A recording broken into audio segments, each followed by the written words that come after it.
2014-19 में आप लोगों के पास विकल्प नहीं था बीजेपी के अलावा, अब क्या कोई विकल्प मिल क्या पता क्या होगा 2024 आने तो नहीं है? 22 में भी चुनाव है। हाँ 22 भी आने तो 22 के भी तो भी 1 साल है।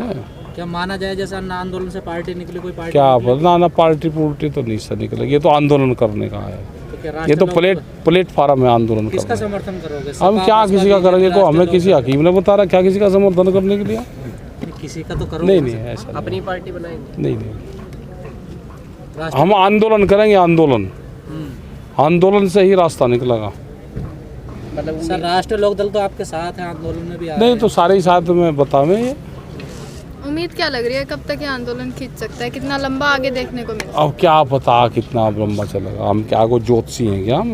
क्योंकि आंदोलन को लेके संसद वगैरह में कोई बहस भी नहीं हो रही है। हाँ नहीं हो नहीं रही संसद में कोई नेता नहीं है, आवाज नहीं उठा बोल नहीं रहा कोई, तो इससे क्या समझा तो जाए? जब भी तो सड़कों से आवाज उठ रही है। केवल सरकार ही नहीं, जो सरकार के विपक्ष में है, हाँ वे भी नहीं बोल रहे, वो भी नहीं बोल नहीं रहे। तो आपको तो फिर खुद ही बोलना अरे लड़ाई लड़ेंगे, कोई किसान इतना कमजोर है कि गेहूँ काट लेने दो, सरकार को भी आ जाने दो। 3 तारीख में सरकार भी आ लेगी। संसद से अरे 3 तारीख तक सरकार भी आ लेगी, 3 तारीख तक ये किसान भी आ जाएगा। सर अगर बंगाल चुनाव बीजेपी जीत जाती है, इस आंदोलन पे क्या असर पड़ेगा? कोई असर नहीं पड़े बंगाल चुनाव से। क्या तुम्हें तो पूरे देश में जा रहा, क्यों बंगाल में कोई वीजा लगता है? बीजेपी को वोट मत देना, किसी को कि हमारी वहाँ पे वोट है, वहाँ कोई जीतो कोई हारो, आंदोलन पर कोई फर्क नहीं पड़े। ये आंदोलन ऐसे ही जारी रहेगा। ये आंदोलन भारत सरकार जब तक कानून वापसी नहीं ले लेगी और MSP पे कानून नहीं बनाएगी और कमेटी से बातचीत नहीं करेगी, ये आंदोलन खत्म नहीं होगा। सर जो आप पे हमला हुआ था उसको क्या कहोगे? और हमला हुआ, हमले वालों को क्या कहें भाई, वो तो हमले वाला ही बताओगा उसने क्यों करा। आपने उनको माफ कर दिया? अरे और क्या, उन्हें फांसी दो थे क्या? पढ़ने वाले बालक थे, हमने पढ़ाई करेंगे, फिर उन्हें बुलावेंगे, हम उनसे मिलेंगे। उनकी जो विचारधारा है वो जानेंगे और उनको अपनी विचारधारा देंगे। आंदोलनकारी है, आंदोलनकारी हताश नहीं होना चाहिए।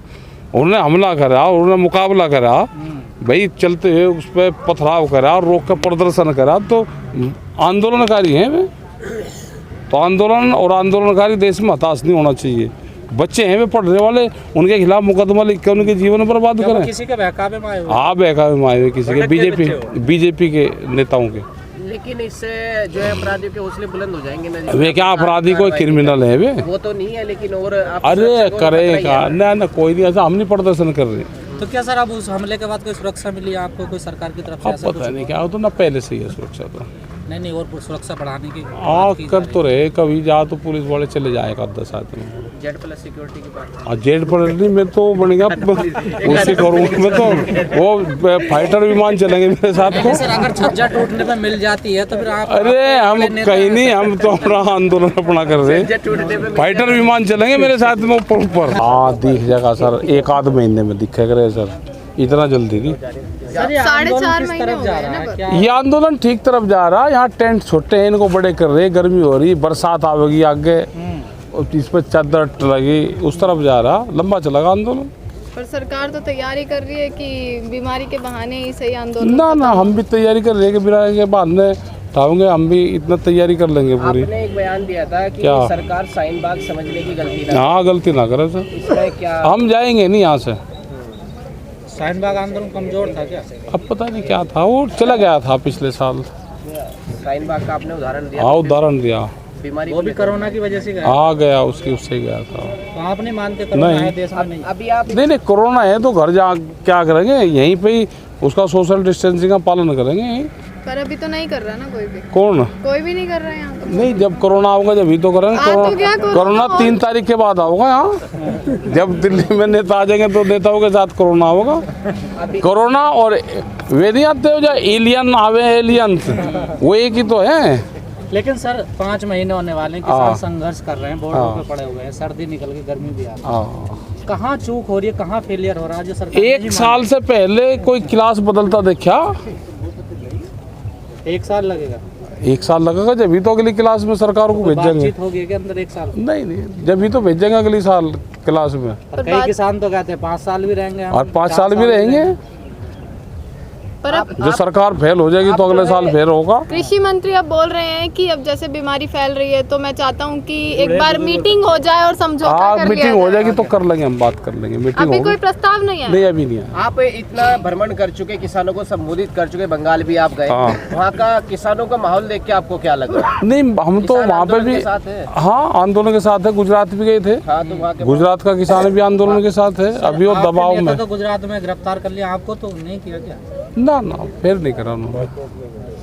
आपको क्या लगा वहाँ के किसानों को देखकर? किसान वहाँ बंधन में जागरूक है, है? बंधन में है, जागरूक भी है, बंधन में है। बंगाल के किसानों के बारे में? बंगाल का किसान से भी एक मुट्ठी चावल की जो बात करी थी, हमने उसके MSP की बात करी कि सरकार से ये भी मांगो। पर बंगाल के किसानों को तो सरकार 18,000 रुपए दे रही है ना। कहाँ पे? बंगाल के किसानों को 6,000 सम्मान निधि योजना के तहत 18,000। मैनिफेस्टो जारी किया के बाद 18,000 रुपये देने की देने की बात। वो तो 15 लाख रुपए भी करा था। वो चक्कर में नहीं आने का कोई भी। पर कह रहे हैं ना वो तो श्री राम से ममता जी डर गई हैं। हाँ, डर जा। श्री राम वाले वहाँ पे है ही नहीं, वहाँ तो काली वाले हैं। सर, चुनाव में लगातार ईवीएम भी पकड़ी गई, चाहे आसाम का मामला चाहे बंगाल, क्या ईवीएम की भी लड़ाई लड़ेंगे आप? अभी तो नहीं संयुक्त मोर्चे के एजेंडे में EVM वाली। ये तो जनता लड़े ना। कई मुद्दे तो हैं आपके एजेंडे में जो इस आंदोलन के बाद ऐड हुए हैं। यूथ का है, किसानों का है, जो नौकरी पेशे वाले हैं उनका है, रेलवे वालों का है, तो सबके हैं। नई सरकार मानने दिया था कि क्या 10 मई दिया? के बाद सरकार से दो हाथ करेंगे, नहीं, ये कोई बयान नहीं। संसद कूच की भी बात हो रही है। फिर आप भी करेंगे? संसद में जाने की बात करी थी। जा सर, पाएंगे? अनाज तैयार हो रहा है, हाँ, किसानों का फसलें आपने कही संसद पे बेचेंगे, तो तैयारी है उसकी? हाँ, करेंगे, उसकी बात करेंगे। अभी मीटिंग है 2-3 दिन में संयुक्त मोर्चे की। सर, गेहूं की तो MSP मिलती है, क्या उस पर खरीद हो रही है? यूपी नहीं में? हो रही। 1400 और 1500 रुपये, 300 से 400 रुपये कम में बिक रहा। बाहर जो खरीद रहे हैं, बाहर खरीद रहे या मंडी में भी कोई खरीद रहा, जो प्राइवेट लोग हैं, प्राइवेट लोग हैं। तो क्या जो सरकारी MSP के कांटे नहीं लगेगा? ना, उस पर पूरी खरीद होती नहीं। यही तो हमने कहा कि बाजार खरीद करे या सरकार खरीद करे, MSP से कम पे खरीद ना हो, इसके लिए कानून बने। तो सर, किसी मंडी का दौरा आपने किया, क्या जायजा? नहीं, मैंने तो यहाँ नहीं कह रहा, मैं बिहार गया था। बिहार में तो 2006 से मंडियाँ बंद हैं और बिहार में इससे भी बुरा हाल है। पूरे देश में MSP से कम पे खरीद हो रही है। प्रधानमंत्री कह रहे हैं कि MSP है, थी और रहेगी, उस पर कोई खरीद नहीं हो रही। जिन किसानों की खरीद नहीं हो रही तो उनको सबको ज्ञान हो गया तो फिर यूपी सरकार क्यों कह रिकॉर्ड नहीं, कोई नहीं खरीद करी भाई। झूठ बोलने से कोई वो थोड़ा है। तो जाएंगे क्या आप मंडियों में, देखेंगे? हाँ, मंडी में जाकर देख रहे हैं हम तो। किसानों से भी कह रहे हैं कि अपनी फसल मत बेचो सस्ते में। MSP रेट तो 1975 है। 1975 है, उस पर खरीद नहीं हो रही। सर, आप गुजरात को आज़ाद कराने की बात कह रहे थे, किससे आज़ाद कराना, कैसे आज़ाद वहाँ कराएं? तो सरकार है ही नहीं किसी की भी। वो तो पुलिस स्टेट है देश में एक ही अकेला, तो पुलिस का राज है वहाँ पे। गुजरात मॉडल पे तो पूरे देश में वोट। हाँ, तो जब ये तो 60 गाँव की ज़मीन तो एक ले ली, वो रिलायंस को दे दी वहाँ पे, और उसमें आम की खेती रिलायंस करता है। मुंबई में रहने वाले लोग आम की खेती गुजरात में करेंगे, वो फायदे में रहेंगे। गुजरात का रहने वाला उसी गांव का किसान खेती करेगा, वो घाटे में खेती करेगा। तो यही गुजरात का मॉडल है। अब तो यूपी मॉडल की भी बात की जा रही है।